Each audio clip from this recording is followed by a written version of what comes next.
สวัส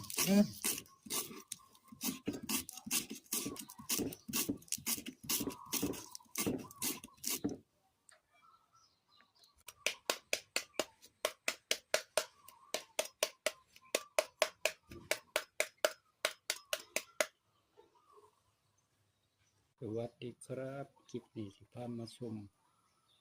ตำกล้วยครับพี่น้องการตำกล้วยจะมีกล้วยครับสับไปแล้วก็มี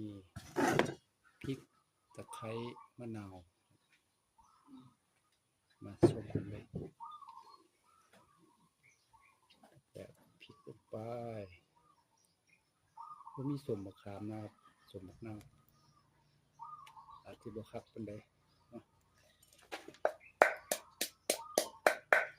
ใส่กันเลยกับตะไคร้ว่าตะไคร้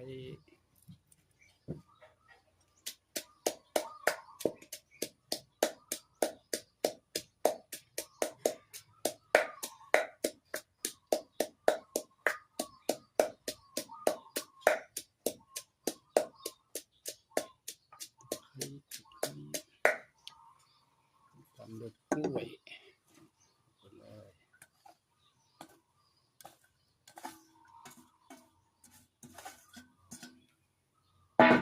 ตำด้วยมะนา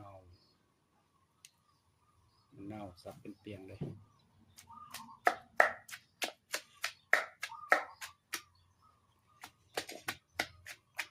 ใส่หลายสุ่มหลาย